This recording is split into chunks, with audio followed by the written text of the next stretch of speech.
And perhaps most importantly of all has been people have realised that flexibility has been required. An excellent example of that is local authorities being willing to negotiate lower social housing grant allocations in order to facilitate the most effective interim model of distributing grants. And as a result of all of that, social housing has been the success story, obviously the only success story, perhaps of the economic downturn in housing. As my colleague, the Deputy Minister responsible for housing, Jocelyn Davies, will talk later about in greater detail today, spending by Welsh registered social landlords has increased by 20% on last year. That's a massive increase in the circumstances and fulfills a promise that started even before the Essex Review, that if the RSL sector had more freedom to operate, it could deliver considerably more resource and build more homes. And with the support and expertise of the sector, I am enormously proud to say that we are now well over halfway to meeting our One Wales commitment to provide 6,500 homes by the year 2011. And over £1 billion has been secured through stock transfer to invest in the modernisation of social housing in Wales to bring it up to Wales housing quality standards. Now, we have played our part in responding to need as well. Our new approach to delivering affordable housing has meant, well, what has it meant? We have put £42 million through the Strategic Capital Investment Fund to buy affordable housing land and to stimulate the construction industry by bringing forward orders that might otherwise not have happened until 10-11 into this present financial year. In the second tranche of distribution from the Strategic Capital Investment Fund, a further £20 million has been provided to provide more units, and Jocelyn Davies will be discussing that in greater detail later. We have pushed the boundaries of expectation around the implementation of the Mortgage Rescue Scheme. To date, 196 applications have been received or processed to ensure families can stay in their homes. Now, 196 people say, well, how big is that number relative to the need in mortgage rescue terms? Well, compared with the great negative equity crisis of the previous recession, we have not seen housing distress from mortgage failure and negative equity and houses being, auctioned off in distressed sales as happened in the early 1990s. So however people think of this particular recession, I don't think they'll call it the negative equity recession as the last one became named. It's a big problem, but I hope that through the Mortgage Rescue Scheme that we have got through its English equivalents, which are a bit slower to get off the ground. I'm not sure what the numbers are in England, but I know for a while at least we were actually running ahead of England in terms of the number of mortgage rescues going on, despite having only 5% of the population.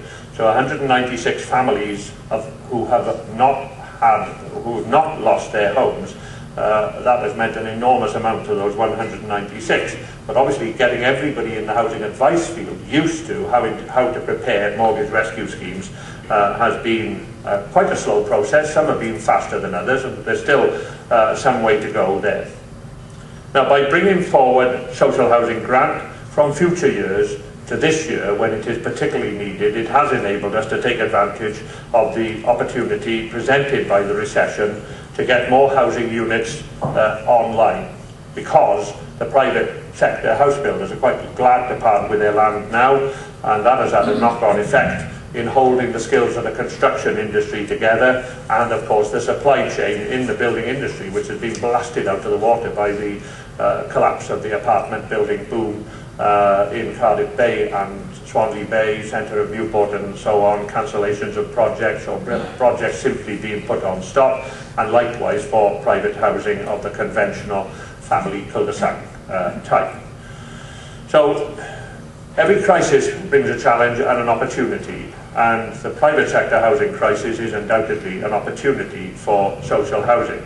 But of course, there is a huge challenge ahead as public money gets tighter, and we can't keep drawing money through from 2010-11 to 2009-10. Well, can we then draw money through from 2011-12, which we don't know whether we'll get, into 2010-11, because there's no sign yet that the private house building and apartment building sector is going to be recovering.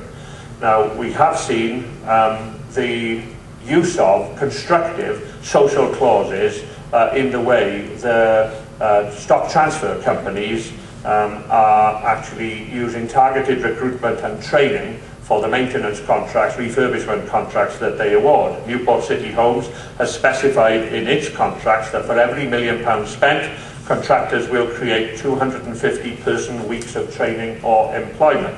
Merthyr Valley Homes is creating 136 additional training and job opportunities through targeted recruitment and training. The RBED programme, the Strategic Energy Performance Investment Programme, to implement what I was talking about earlier, the very poor energy performance of the Welsh housing stock, has been set up to spend the money strategically leveraged into Wales for domestic energy efficiency via the various programmes through that Ofgem, the regulator, the UK government, the Carbon Trust and ourselves are programming to try and bring the Welsh housing stock up to a reasonable standard on energy. £350 million, we believe, will be invested through the energy performance of Welsh homes over the next 3 years, coordinated in the main through RBED. Now, when you are talking about trying to get maximum value in job terms for every pound that you spend on construction projects, we know some construction projects don't produce a lot of jobs. Building new motorways around Newport or elsewhere costs a fortune, but they don't produce a huge number of jobs. The things that do produce a huge number of jobs per pound spent are the refurbishment of social housing. 16 to 32, somewhere between 16 to 32 direct jobs are created for every £1 million spent in retrofitting by refurbishment the social housing stock. The same would probably apply to the private housing stock. That's a very high employment impact for construction money spent. Now, I know that many of you are going to finish on this now very quickly to allow some time for response about the development of the Welsh Housing Investment Trust. Bond as it was now, the Welsh Housing Bond, we call it WIT now, the Welsh Housing Investment Trust, and the potential investment vehicle that it does offer, because as the special tranches of public money run out to stimulate social housing, we want to see where we can get replacement money from, and we believe the bond market provides that alternative, and it will, provided we can address all the quite complicated legal issues involved, potentially release hundreds of millions of pounds of bond finance for you to use to keep the housing, social housing stock, new build and refurbishment, possibly local authorities as well as RSLs in the housing association field going when the public money starts to be drawn out of it because the recession will be seen to be over, or the worst of the recession will be seen to be over. So it could be a key element in the slow and steady economic recovery plan from the housing market crash that we have seen since the Northern Rock run on the bank, 2 years ago last July. So, and that will substantially increase the volume of affordable housing in Wales, but it will mean some changes in the management of housing associations, getting used to risk management rather than risk aversion, and it may mean some changes in the way rents are set for tenants, while we don't want in any way to discourage people from being able to make sure that they can access the employment market without fear of loss of housing benefit, meaning that they really can't afford to have a job and access homes which are built via bond finance. That's the balancing act that we all need to work. So if we can pull it off, it will be done because of the spirit of joint working that I have referred to on either ad infinitum, or in Sue's case ad nauseam this morning. The Essex programme of participation and spirit of participation will be what will deliver the WIT programme that should, in principle, if we can get it right, deliver, say, £100 million for new builds by RSLs, maybe another £100 million for local authority new build, another £100 million for stock transfer companies to be able to do their refurbishment as the public money runs down. The WIT money, we hope, will take over, but it's quite a mountain decline. But I am confident that in the spirit of the way everybody's worked together over the past 2 years, we will be able to deliver that, and therefore we will be able to continue the high level of activity in social housing, meeting the housing needs of the people of Wales. Thank you very much. Diolch yn fawr.